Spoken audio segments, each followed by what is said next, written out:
The sky that morning had the color of old photographs, muted grays tinged with the faintest sepia, as if the day itself had been pulled from a forgotten drawer. Rain fell in long, tired threads, not in bursts, but in a steady, deliberate rhythm, soaking the cracked steps of the old Williford courthouse. The building had been condemned for over 30 years, its windows boarded, its doors chained shut. Pigeons had claimed the rafters.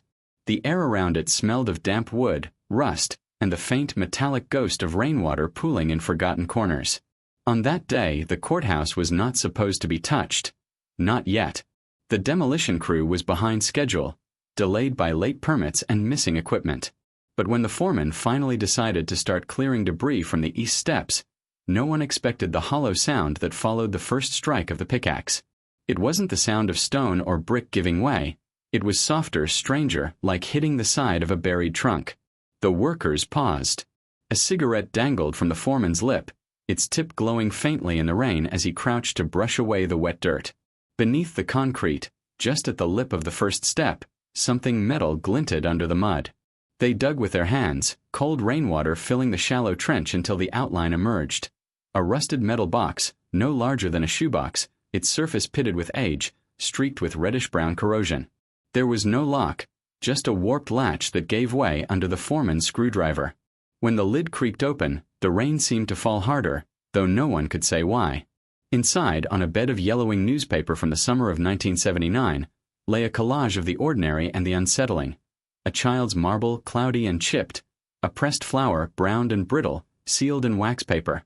3 keys, each different, each wrapped carefully in its own strip of parchment. The workers didn't know why they hesitated before touching them. Perhaps it was the way the paper crackled, like something fragile enough to crumble to dust. Perhaps it was the neat, almost ceremonial care with which each key had been wrapped. But most of all, it was the writing. On each scrap of paper, in a faded ink that had bled just slightly into the fibers, was a single phrase. Hollow Creek. Room 6. Harper's. The words meant nothing to the men standing in the rain. They were just place names, perhaps, or reminders of somewhere long gone. Yet in that moment, each syllable seemed to hum faintly in the air, as if a voice from decades earlier had spoken them again. The foreman slid the keys back into the box, his movements strangely cautious. "Call the sheriff," someone said, though no one could later remember exactly who. When Sheriff Dana Crowell arrived, the box sat untouched on the hood of a rain-slicked truck. She was in her early 50s, with the kind of calm that comes from years of sorting truth from rumor in a small town where gossip travels faster than weather. She examined the keys without gloves, her hands steady, her gaze scanning the metal as if the answers might be etched in microscopic script. The keys were not alike. The one labeled Hollow Creek was long and ornate, the kind used for padlocks decades ago. Room 6 was shorter, heavier, with teeth worn down by years of use. Harper's was small and brass, the sort used for mailboxes or private desk drawers. "Where exactly did you find this?" she asked. The foreman pointed to the shallow pit under the courthouse steps. The sheriff nodded but didn't speak. Rain drummed softly on her hat. For a moment she seemed somewhere else entirely. Her eyes unfocused, her thoughts caught in a place the crew could not see. When she finally spoke, her voice was low, almost as if she were speaking to herself. 3 of them after all these years.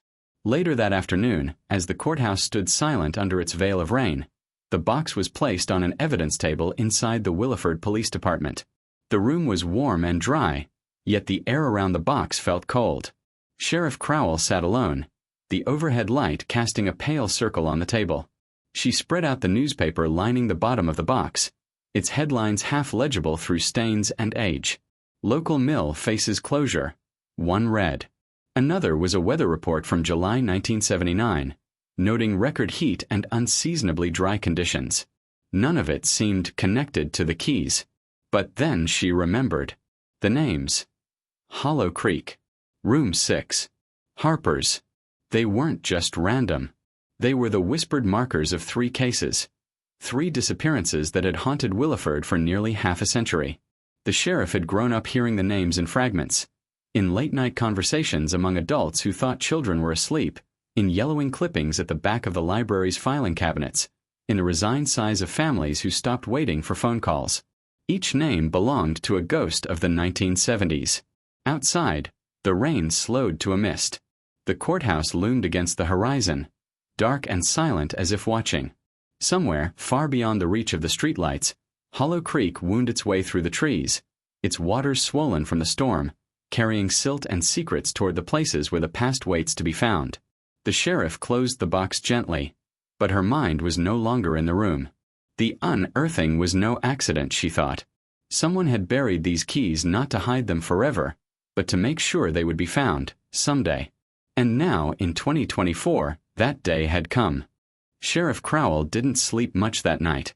The box sat in the corner of her office, locked in a steel evidence cabinet, yet it seemed to hum in her peripheral thoughts like a half-remembered melody. Each time she closed her eyes, she saw the 3 keys lying on the yellowed newspaper, their edges catching the light in ways that felt almost deliberate. By morning, the town already knew. In Williford, nothing stayed quiet for long. The hardware store owner claimed his cousin had seen a whole suitcase of jewels unearthed. The waitress at the diner swore it was something from the old mob days. And the librarian, a pale woman with an encyclopedic memory for local tragedies, simply shook her head and said, "3's a bad number for this town." The examination in the evidence lab, a cramped room lined with filing cabinets and the faint smell of old paper. Crowell and her deputy, Marcus Hale, examined the keys more closely. The first, Hollow Creek, was iron and heavy, its bow carved with a faint spiral pattern. The metal was pitted, but the teeth were surprisingly intact. A forensic scan revealed traces of red paint, too faded to identify. The second, Room 6, was unmistakably a motel key. Its brass surface was dulled with age, but a small fragment of the original key tag remained, its edges cracked like old bone. Through the faint haze of time, the number 6 was still visible. The third, Harper's, was small enough to fit on the tip of a finger. It had the neat, utilitarian design of a post office box key. No embellishments, just purpose. Its teeth were sharper, less worn, as if it hadn't been used often. None of the locks they belonged to existed anymore. Hollow Creek Boathouse had been condemned and torn down in 1985. The Hollow Pines Motel, where Room 6 once stood, had been shuttered for decades and partially gutted by fire. And the Harper's Post Office, once the beating heart of the South District, had been relocated in the early 1990s. The keys were orphans, cut from their locks, abandoned, and buried. The town in the 1970s to understand these keys, Crowell knew she had to step backward in time, not just into the events, but into the atmosphere. In the 1970s, Williford had been a place of industry and optimism. The paper mill employed half the town. The high school football team packed the bleachers every Friday night. People left their front doors unlocked not because they trusted everyone, but because locking them seemed unnecessary. But beneath that surface, beneath the laughter in the diners and the glow of neon signs, there was a current of something else. Small towns have long memories and longer silences. The disappearances, 3 in total, had struck over 6 years. Each was distinct, with no obvious overlap at the time, but the name stuck. Hollow Creek, the girl who never came home from the dance. Room 6, the salesman who vanished between check-in and breakfast. Harper's, the postal worker who walked into the rain and never delivered the last letters in her bag. By the time the third person disappeared in 1978, the mill had started to close shifts, the motel was losing customers to the highway bypass, and the paper in town had stopped printing full articles on missing persons. The optimism of the town dimmed, but the stories lingered, whispered in kitchens and bars, always ending with, "They never found them." Why the keys matter? Crowell leaned back in her chair, staring at the 3 keys lined in a row on the evidence mat. They were not random souvenirs. Someone had chosen them, specific, deliberate, each tied to a life that had ended in absence. If the keys had been buried in the 1970s, they might have been written off as a memorial of sorts. But Crowell suspected otherwise. The style of the box, the newspaper lining, it felt curated, like a message left for someone who would know how to read it. Marcus broke her thoughts. "You think the person who buried these knew them? Or did it?" Crowell didn't answer right away. Instead, she turned the Hollow Creek key in her hand, the grooves pressing into her skin. If they didn't know them, she said slowly, then they knew enough to want these cases remembered. The first sparks of connection that afternoon, Crowell began pulling the old case files from storage. Dust clung to the folders, thick enough to smudge her fingertips. The photos were black and white, grainy, the faces of the missing staring out with an unflinching innocence. She noticed something curious. In each file, somewhere in the background of the investigation photos, there was a vehicle. Different makes and colors, but always the same model year, 1970. And in 2 of them, the car was a red Pontiac. She told Marcus, and he frowned. Coincidence? Maybe, she said, but her voice lacked conviction. The quiet before the digging by the time the sun set, the rain from the day before had given way to a heavy, still air. The courthouse steps were now cordoned off with bright tape, a quiet warning that the ground there had more to give. Crowell stood at the edge of the site, watching the fading light catch on the damp metal of the excavation tools. Somewhere beneath her boots, for decades, those 3 keys had been resting in the dark, waiting. She thought about the hand that had placed them there. A man's, a woman's, young, old, someone who wanted to hide them, or someone who wanted them found. As the last workers left and the site fell silent, the sheriff walked back to her car. She glanced once more over her shoulder at the courthouse steps, their concrete chipped and uneven. The box was in her custody now, but the feeling in her gut was clear. The Rayall story was still underground. Her name was Emily Raines. 16 years old in the spring of 1972, bright, restless, and hungry for a bigger life than Williford seemed able to give. She lived with her mother, Helen, in a small clapboard house on Larkspur Street, its front porch painted robin's egg blue.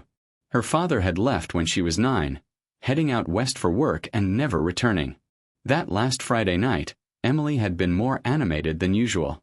She was going to the spring dance at the high school gymnasium, a yearly event where the girls wore pastel dresses and the boys fussed over rented tuxedo jackets. Helen remembered her daughter in a pale yellow dress that caught the light like morning sun. Her hair, pinned half up, framed a face that seemed too alive for the stillness this town demanded. Helen had taken a Polaroid before Emily left. In it, Emily's smile was half a dare, half a promise. "Don't wait up," she'd told her mother with a playful wink. The last known hours, the accounts that survived from that night, are a patchwork of imperfect recollections. She was seen dancing with her best friend, Laura, laughing hard enough to double over. Later, she danced with a boy named Mike Carver, quiet, polite, son of a mill supervisor. Witnesses remembered a slow song, "The First Time Ever I Saw Your Face," playing as the gym's colored lights spun lazily over the crowd. Around 10:15 p.m., she told Laura she was stepping outside for air. The gym doors opened onto the back parking lot, where the cold spring air carried the scent of wet asphalt and distant wood smoke. Laura never saw her come back in. One student recalled seeing Emily leaning against a car, red, maybe orange, speaking to someone in the driver's seat. The witness couldn't identify the driver. The streetlights were weak, and the memory was blurred by decades of retelling. By midnight, Helen had gone to bed, expecting to hear Emily's footsteps on the porch. By morning, her bed was still made. The 1972 investigation, the initial search was swift but shallow. Officers checked the wooded path between the school and Larkspur Street, but heavy rain overnight had erased any tracks. Friends were questioned. The boy from the dance insisted he'd last seen her heading toward the gym doors. The red car sighting was noted, but no license plate was taken. In the sheriff's logbook from that year, the case file for Raines, Emily is heartbreakingly thin, only 12 pages. A list of her clothing, a missing persons flyer, and a single photograph of her room, untouched, with a half-read paperback on the pillow. By the end of the month, official momentum had slowed. There was no body, no clear suspect, no physical evidence. In a town that preferred tidy endings, Emily's disappearance was quietly folded into the category of things we'll never know. Hollow Creek, the key labeled Hollow Creek, became the first link Crowell pursued. Hollow Creek wasn't just a place, it was an old boathouse by the river, a teenage haunt in the 1970s where kids would smoke, drink, and scrawl their names into the wooden beams. Emily's initials were still there, carved alongside Laura's in a heart. The boathouse had been demolished in 1985 after a storm collapsed the east wall, but Crowell found archival photographs in the county's planning department. One picture from April 1972 showed a padlock hanging from the front door. The grooves on the key in evidence matched the design used for that specific brand and model. The implication was chilling. Someone, either Emily herself or the person who took her, had possessed the key to that padlock. Voices from the past Crowell tracked down Laura Henderson, now living 3 states away. Laura's voice over the phone was thin, quavering, but steady enough to recount her memories. She wasn't scared that night, Laura said. If anything, she seemed excited, like she had something planned. What kind of something? Crowell asked. She wouldn't tell me. Just said I'd see soon enough. When Crowell mentioned the Hollow Creek key, Laura went silent for a long moment. We used to go there after school, she finally said. But the only key I ever saw was with this older guy, college age maybe. We called him Red because of his car. Crowell didn't have to ask what kind of car. The red Pontiac had been a quiet detail in all 3 cases.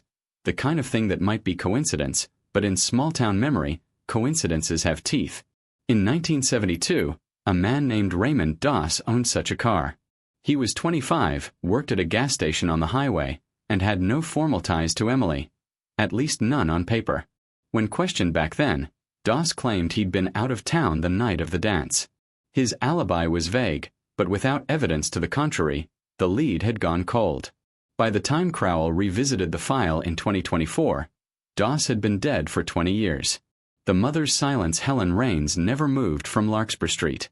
Her porch paint faded, her garden overgrew, but the Polaroid of Emily remained taped to her refrigerator until she passed away in 2011.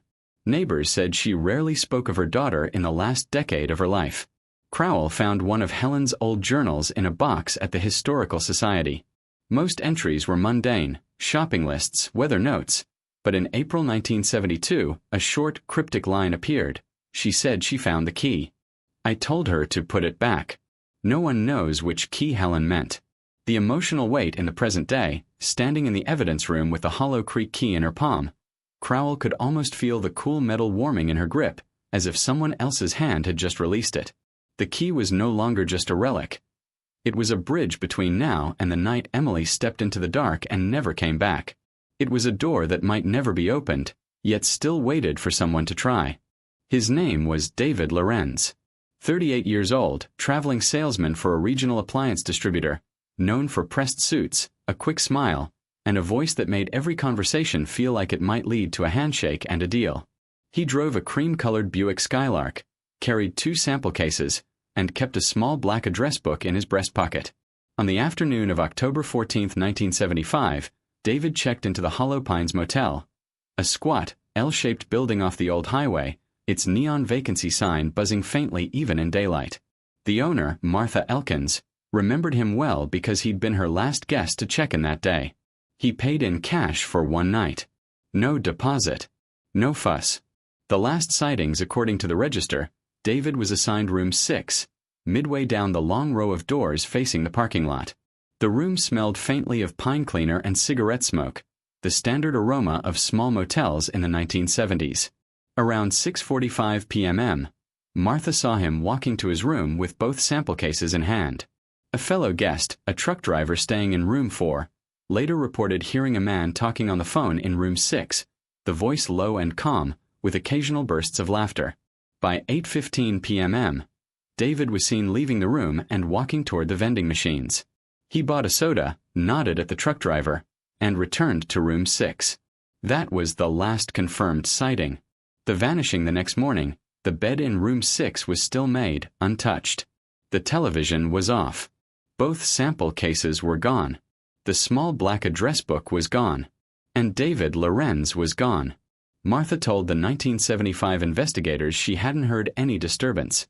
No yelling, no struggle, no sounds of a car starting in the night. The truck driver, however, claimed that sometime after midnight he had heard 2 sets of footsteps pass his window. The first sounded brisk and purposeful.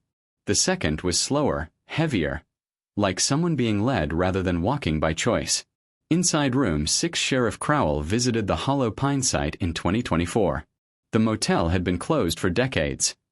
Weeds had claimed the parking lot, and the doors were warped from years of rain and neglect. Room SAX's original door had been removed, but when Crowell slid the room's 6 key into the lock of a salvaged frame in the storage shed, it turned with a reluctant click. The sound was quiet but distinct, the mechanical memory of a place that hadn't been opened in years. Inside the remains of room 6, the air smelled of mildew and dust. The carpet was gone, leaving warped plywood beneath her feet. The wallpaper peeled in curling strips, revealing the plaster underneath. And there, in the center of the room, was the square outline of where the bed had once been, a pale ghost on the darker floor. The 1975 investigation, the original case file, contained more contradictions than clues. Martha had described David as friendly, the kind of man you'd trust to sell you a refrigerator or a Bible. The truck driver said he seemed polite but distracted, as if his mind was on something far away. A waitress at a nearby diner claimed David had been there the night before, eating a plate of eggs and bacon, speaking with a man in a dark coat. She couldn't recall the man's face, only that he paid the bill in cash and left before David. The Buick Skylark was never found. The key's significance. Crowell examined the room's 6 key under bright forensic light. The brass was worn smooth on one side, suggesting years of handling. But near the bow there was a faint sticky residue, too old for chemical tracing, but it suggested the key had once been taped to something. Her deputy, Marcus, tilted his head at it. Like taped under a desk or behind a picture frame, he said. Or, Crowell replied, hidden somewhere for someone else to find. A shadow of connection. What unsettled Crowell most wasn't what the room's 6 key revealed, but what it echoed. In the 1972 Raines file, there had been an unconfirmed sighting of Emily in a motel parking lot. Not Hollow Pines, but another roadside in 15 miles east, speaking to a man leaning against a cream-colored car. The witness hadn't known the make, but when Crowell read the description again, she thought of a Buick Skylark. It was a fragile thread, the kind that could snap under scrutiny. But in a case like this, even a whisper of overlap was worth chasing. The red car, the red Pontiac, had haunted Emily's case. Now, in David's, there was a Buick Skylark, cream, not red, but a clerk from the 1975 investigation had noted, almost as an afterthought, that another guest at the motel drove a Pontiac. The note was never followed up on. No plate. No registered name. Just the words, Pontiac, red. The motel owner's memory. Crowell found Martha Elkins still alive at 84, living in a retirement home 2 counties over. Martha's memory was sharp, her voice brisk even over the decades. I've thought about that man more times than I can count, Martha said. Not because of what happened to him, but because of what happened to me after. What do you mean? Crowell asked. A week later I found something under the reception desk, a small brass key, not one of ours, wrapped in paper with one word on it. Harper's.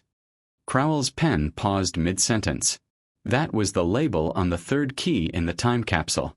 The overlap tightens. The revelation turned the time capsule from a curiosity into a deliberate construction.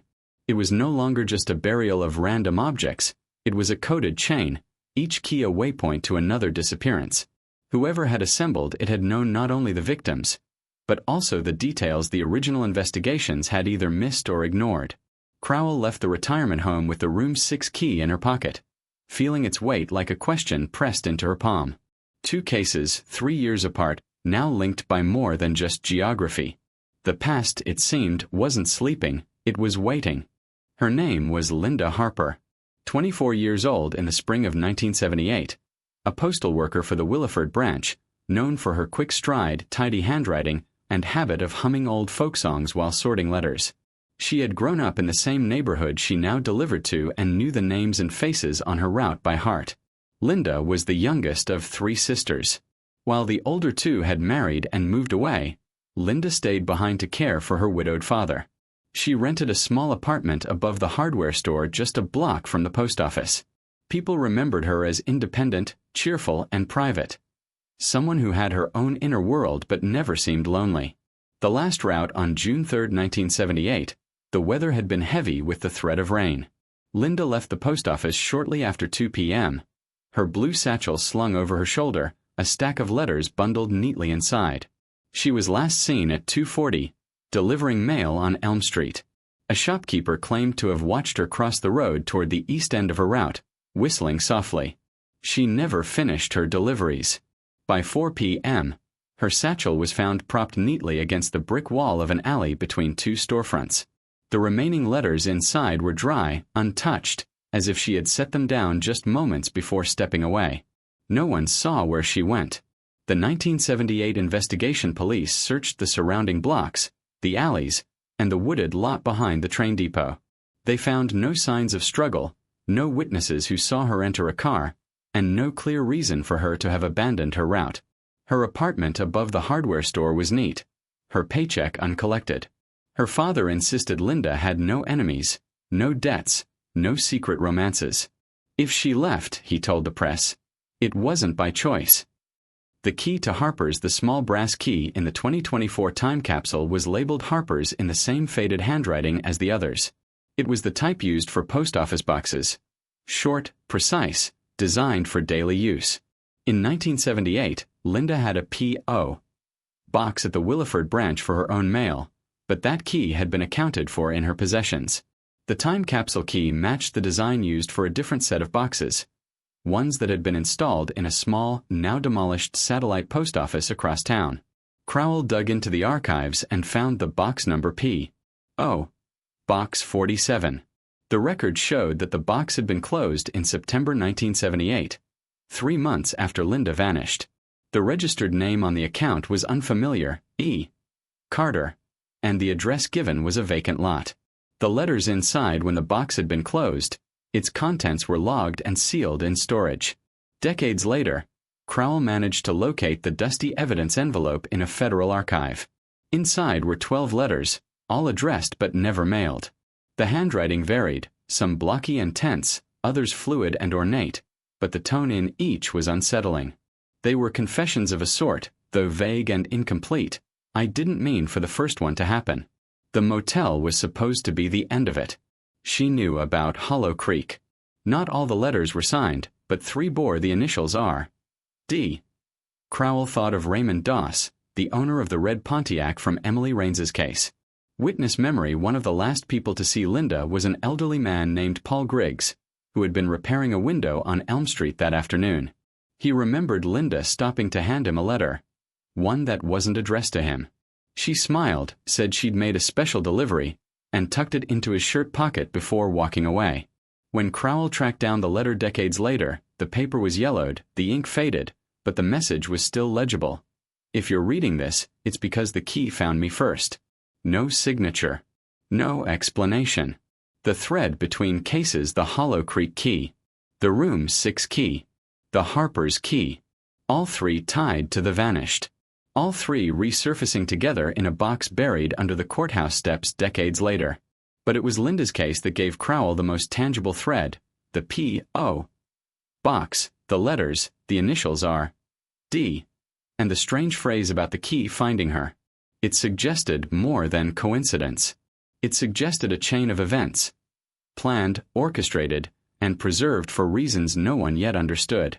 An overlooked detail: when Crowell revisited the Harper evidence photos, she noticed something the original investigators had not remarked on.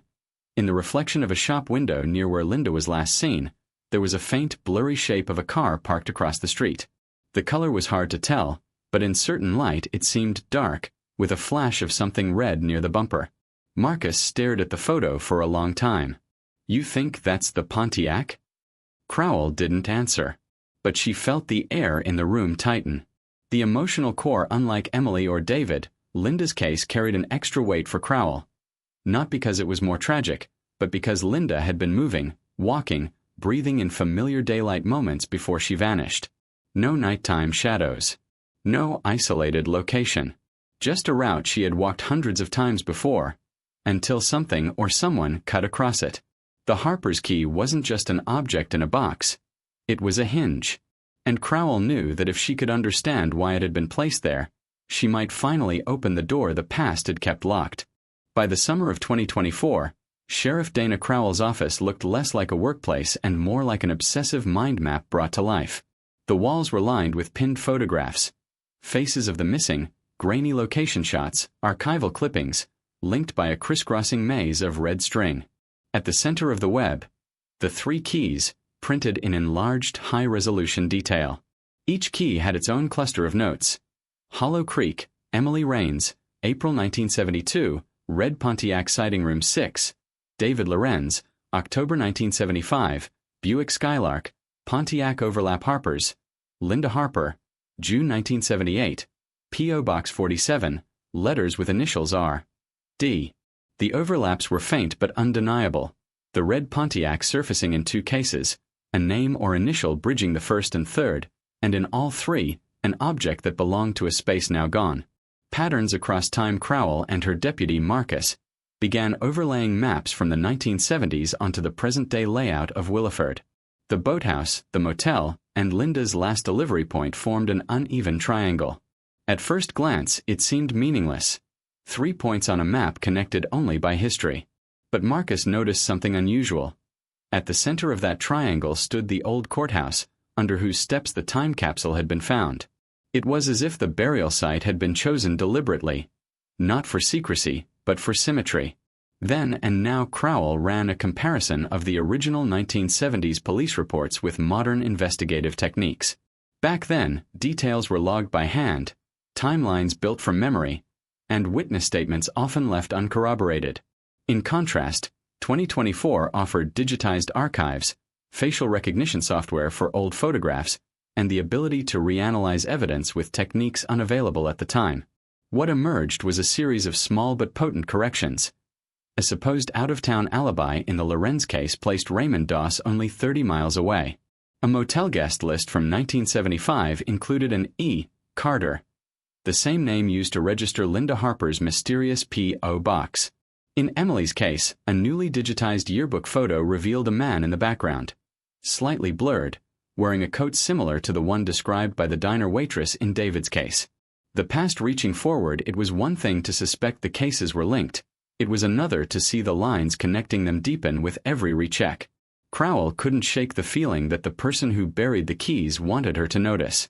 She started calling the time capsule not by its case number, but by a different name in her notes, the message box. The Pontiac thread, the red Pontiac, became the most visible thread. It had been spotted in 1972 with Emily, possibly seen in 1975 at Hollow Pines, and faintly reflected in a shop window in 1978 near where Linda disappeared. Marcus tracked down old DMV microfilm records. The Pontiac's registration had changed hands 3 times in the 1970s, each time sold privately with no bill of sale. The first owner, Raymond Doss. The second, listed only as C. Harper. The third, no record at all. The surname hit like a strike of lightning. Crowell didn't know if C. Harper was a relative of Linda's or just a coincidence, but she could feel the net tightening. The letters revisited. Crowell reread the letters from Linda's P.O. box late one night. Under the harsh desk light, she noticed something she'd missed before. Each letter had the faint outline of a watermark, the kind made by certain brands of stationery. When she compared them side by side, the watermarks formed a sequence. Not random patterns, but letters and numbers. Arranged in order, they spelled HC 647, Hollow Creek, Room 6, Harper's P.O. Box 47. All 3 cases. All 3 keys. Encoded in letters that had been locked away for decades. The shape of the net, the realization changed everything. The time capsule wasn't just a memorial. It was a cipher, a set of breadcrumbs pointing directly to the 3 disappearances. And the encoding inside Linda's letters suggested the person who buried the box had access to the evidence from all 3 cases. Marcus said what Crowell had been thinking. This wasn't done by some drifter passing through. Whoever did this was close enough to the investigation to handle the evidence. The possibilities were few and disturbing. The feeling of being watched in small towns. Cases like these can take on the quality of folklore. But now, as Crowell walked home from the station in the quiet dark, she felt something different. Less like she was digging into the past, and more like the past was moving toward her. Twice in the following week, she noticed the same unfamiliar car parked near the courthouse site. Once, late at night, she thought she saw a figure leaning against the hood, smoking. But by the time she turned the cruiser around, the street was empty. The net closes in by the end of August, Crowell had enough circumstantial overlap to convince herself of one thing. The cases were no longer just history. The keys weren't buried to stay hidden. They were buried as a summons. Someone wanted the doors they opened to be found. And she was about to start unlocking them.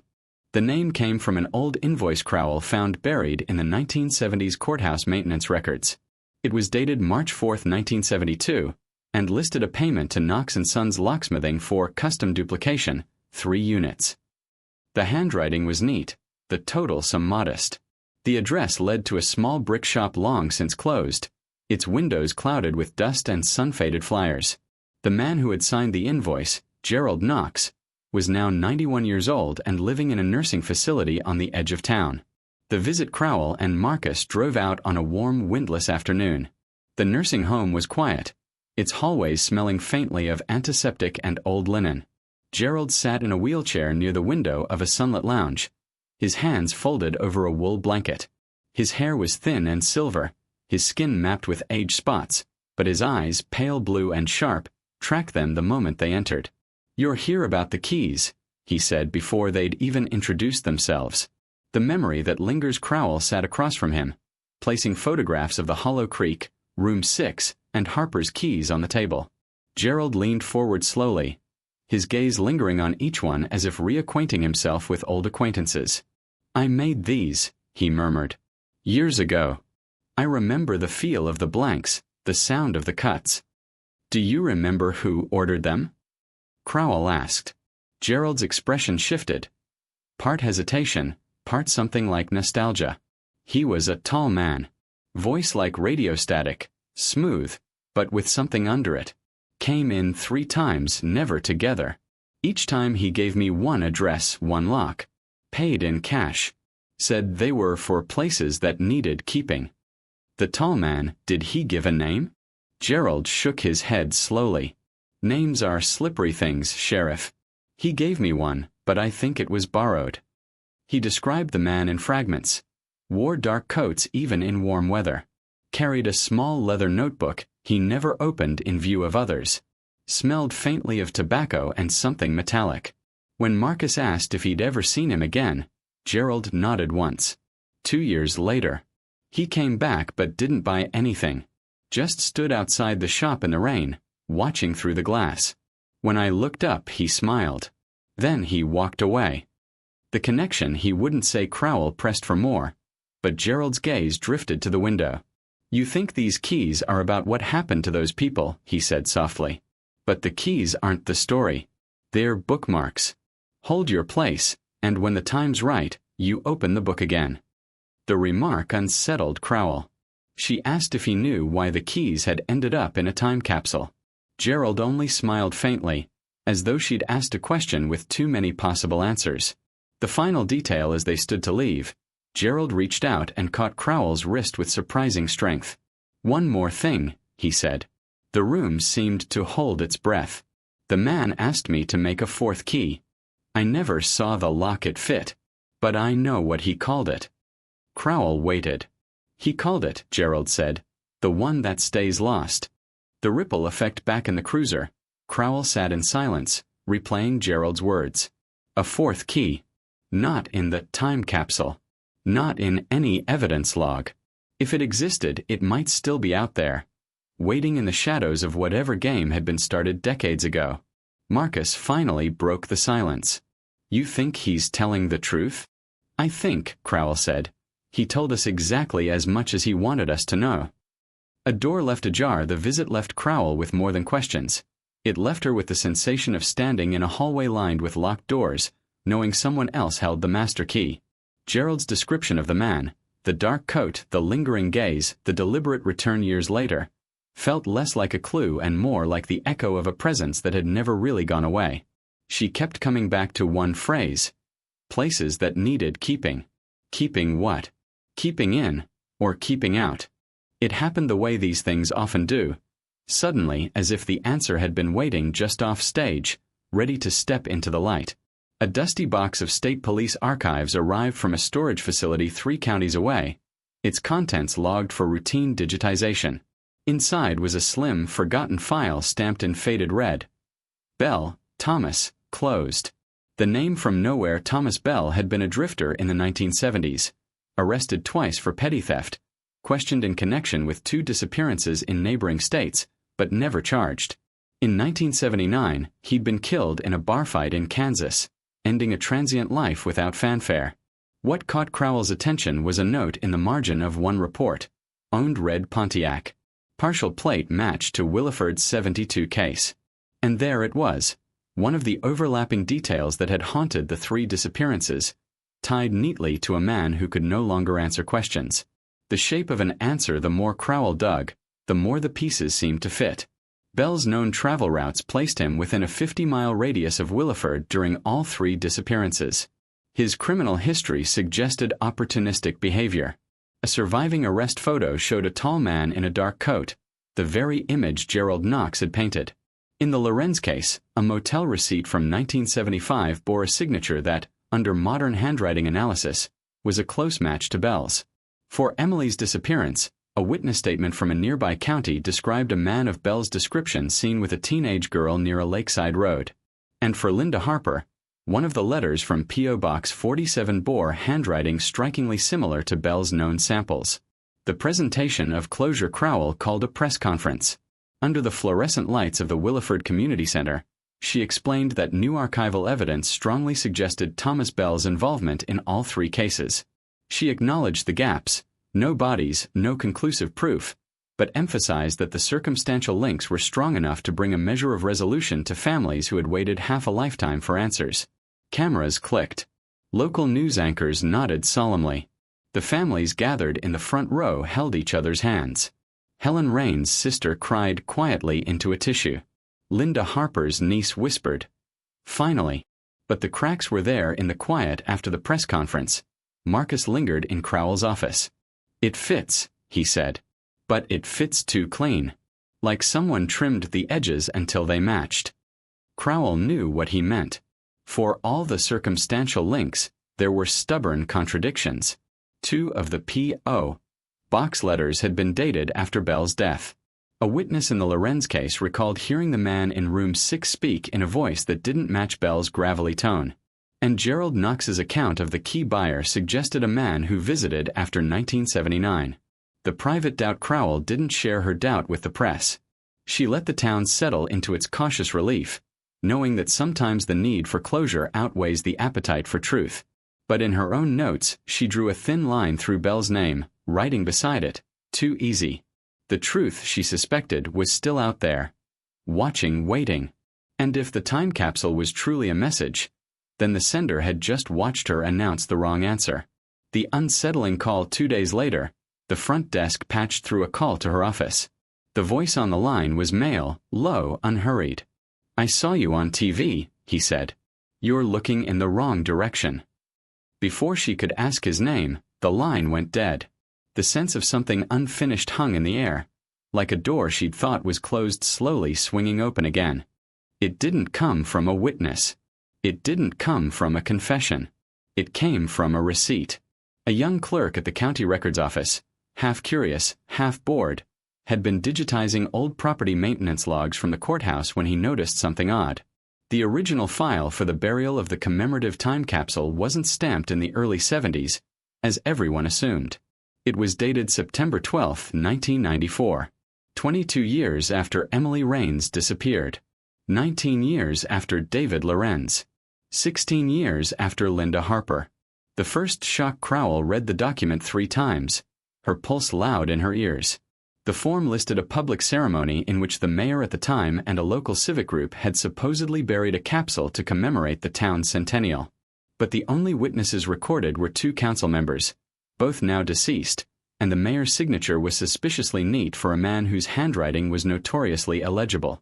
Even stranger, there was no mention in the local papers of any such event. No photographs. No speeches. Nothing in the archives. It hadn't been a public ceremony at all. It was a private act, dressed up in municipal paperwork to pass without question. The weight of the dates, the 1994 burial date, shifted everything. By then, the original investigations were cold. The families worn down. The name spoken only in occasional, sad recollection. Whoever buried the capsule hadn't done so in the immediate aftermath of the crimes. They had waited. They had watched the urgency fade. And only then had they chosen to plant the keys. It made the capsule feel less like forgotten evidence and more like a timed message. Something meant for a future audience. But why wait? Why not 1980? Or 1990? Why 1994? A new kind of suspect, the late burial opened a door the original investigators had never considered. Suspects who were not necessarily involved in the disappearances, but who had access to the evidence years later. Former police, court clerks, custodians of the records, local officials who'd had reason to dig through old case boxes, and perhaps most chillingly, someone who simply collected things. Someone who curated the past. The paper trail narrows. Marcus pulled the town hall storage logs for 1994. In early August, just a month before the burial, a requisition form was signed out for the courthouse basement keys. The signatory, E. Carter. Crowell's stomach tightened. It was the same name used to rent Linda Harper's P.O. box. The same name on the Hollow Pines guest list in 1975. The same phantom signature threading itself through 3 decades of mystery. E. Carter wasn't just a name. It was a calling card. The feeling of being played. Crowell couldn't shake the sense that each revelation had been placed just far enough out of reach to make her work for it, to pull her deeper into the maze. And now, with the 1994 burial date exposed, she wondered if she had been following a trail set by the very person she was trying to catch. Marcus voiced what she was thinking. What if this isn't about solving it? What if it's about you finding it? The thought lodged like a shard in her mind. The last photograph digging into county storage records, Crowell found one more anomaly. A photograph logged in 1994 alongside the burial paperwork, showing the courthouse steps before the capsule went underground. The image was grainy, but in the left corner, partially obscured by a parked truck, stood a man in a dark coat. His face was turned away, but his height, his posture, the tilt of his head as he looked toward the camera. It echoed Gerald Knox's description of the tall man with the radio-static voice. The 4th key returns that night in her office. Crowell studied the photo under magnification. And there, at the man's side, was the faint glint of a keychain. 4 keys hung from it. One had the long, ornate bow of the Hollow Creek key. Another the short brass of Room 6. Another the neat profile of Harper's. And the 4th, smaller, darker, unfamiliar. Gerald's words whispered back to her. The one that stays lost. The time capsule was no longer a box of evidence. It was a countdown. And someone had just made sure she knew the clock had been running for decades. The tip came just before dawn. No name. No return number. Just a man's voice, low, precise. If you want to see where the keys once fit, go to the farmhouse on Miller's Road. Take the Hollow Creek key. Then the click of a deadline. The approach Miller's Road was a narrow stretch of cracked asphalt running through fallow fields, its surface broken by years of neglect. At the far end, behind a thicket of wind-twisted trees, stood the farmhouse. The structure leaned slightly to one side, its paint flaked down to bare wood, windows boarded but not fully sealed. The front porch sagged under its own weight. The air smelled of dry earth and something faintly metallic, like old blood on rust. Crowell and Marcus parked 200 yards back and approached on foot. The morning fog clung low, muffling their steps. Crowell carried the Hollow Creek key in her pocket, its weight steady and cold. The door that opens the front door was secured with a rusted padlock. Crowell slid the Hollow Creek key into the lock. It turned without resistance, as though it had been waiting. The padlock clicked open with a sound that felt too loud for the stillness around them. Inside, the air was stale but not as heavy as she expected. Dust coated the furniture, but the arrangement of the room was deliberate. A couch facing an empty wall where a television once stood, a table set for 3, though the plates were mismatched. It felt less like a place abandoned decades ago, and more like a place where someone had simply stopped living. The upstairs discovery they moved carefully, the boards creaking under their weight. Upstairs, in the largest bedroom, the curtains were drawn but sunlight slipped through in narrow blades. Against the far wall stood an old wooden dresser. One drawer was locked. The Harper key fit perfectly. Inside were photographs. Dozens of them, stacked without envelopes. Crowell spread them across the bed. Her breath caught. They were the missing. Emily Rains, David Lorenz, Linda Harper. Not in their final known moments, but together. In some, they sat around a kitchen table with mugs in hand. In others, they stood in what looked like the same farmhouse, sunlight filtering through the warped window frame. The dates, when present, were months, even years, after the official dates of their disappearances. The impossible implication. Marcus stared at the photos. This means they survived. At least for a while. Crowell didn't answer immediately. She studied the expressions. Emily's wary half-smile. David's guarded posture. Linda's distant gaze. None of them looked relaxed. They looked staged. The walls in the background were bare. The furniture minimal. Every image was framed the same way, as though taken by someone who wanted proof of possession. The third keys fit on the first floor. They found a small locked room at the back of the house. The room's 6 key turned in the handle, though the lock resisted as if unused for years. Inside was a narrow, windowless space lined with shelves. On them sat items from each victim's life. Emily's yellow dance dress, pressed and folded. David's black address book. Linda's blue postal satchel. Each item rested beneath a thin layer of dust. Crowell felt the back of her neck prickle. The room was less a storage space and more a shrine, a place where someone had catalogued lives like exhibits. The exit. They left the house with the photographs and a single evidence bag containing one of the mugs from the table. As Crowell locked the front door behind her, she noticed something carved faintly into the wood of the frame. 4 small vertical lines and a 5th crossing through them. 5. Not 3. Not 4. 5. Marcus saw it too. 5 victims. He asked quietly. Or 5 keys, Crowell said. The feeling of being watched as they reached the car. Crowell glanced back toward the farmhouse. For a split second she thought she saw movement behind one of the upstairs curtains, a shadow shifting in the dim light. But when she blinked, the curtain hung still. The ride back to town was silent, each of them lost in the same thought. If the victims had once been together, who had brought them there? And was that person still close enough to watch the farmhouse even now? The photographs hit the town like a second disappearance. By the end of the week, copies, grainy watermarked, had leaked from the sheriff's office and were making their way through phones, printers, and whispered conversations in diners. Everyone had an opinion, and none of them lined up. Some swore it was proof the victims had been alive for years, hidden somewhere close. Others called it a cruel fabrication, staged to stir up old wounds. A few claimed to recognize objects in the backgrounds, a quilt that looked like one from their grandmother's house, a chipped mug sold at the church bazaar. The families react. Helen Rains, Emily's sister, now in her 70s, came to the station carrying the original Polaroid of Emily from the night she vanished. She laid it next to one of the farmhouse photos. "She looks older," she whispered, her fingers tracing the edges of Emily's face. Older than 16, but not happy. David Lorenz's nephew, a man who had never met his uncle, stared at the image of David sitting at the kitchen table, hands folded, eyes averted from the camera. "I grew up thinking he died fast," he said. "Now I have to imagine he didn't. And that's worse." Linda Harper's niece, who had been a child when Linda vanished, couldn't bring herself to speak at all. She left the station in silence, clutching the envelope of photographs to her chest. Theories multiply. Theories began to sprout like weeds in the cracks of the town's collective memory. Cult abduction. A group had taken them for some shared, inscrutable purpose. Witness protection. They had seen something they weren't meant to, and were hidden away under false pretenses. Personal captivity.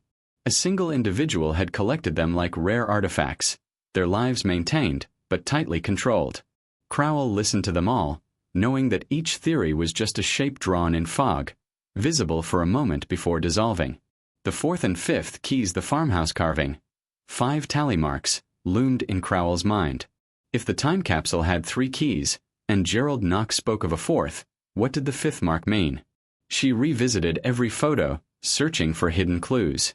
In one, Emily was holding a book. Zooming in, Crowell could just make out a brass key on a chain around her neck, Not one of the 3 known keys, but smaller, darker. It was enough to make her wonder if each victim had been made custodian of a different lock, part of a structure she had yet to see. The living past, what unsettled Crowell most was the timeline. If the photographs were genuine, and the aging in the victims' faces suggested they were, then they had been alive for years after their official disappearances, which meant someone had been feeding them, clothing them, keeping them close. And then they were gone again. To where? To what end? The farmhouse held no signs of recent occupation. No fresh footprints, no food, no heat or water usage. Whoever had used it had left long ago, or was skilled enough to leave no trace. The old fear returns for the older residents of Williford. The photos didn't just stir grief, they reawakened a fear they had buried decades earlier.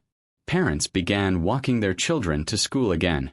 Neighbors who hadn't locked their doors in years started bolting them at night. And in quiet corners of the town, people wondered aloud if the person behind the disappearances was still here, aging alongside them, walking the same streets. The watcher's presence. Crowell began to notice something in her own life. A figure in the corner booth of the diner each morning she stopped for coffee.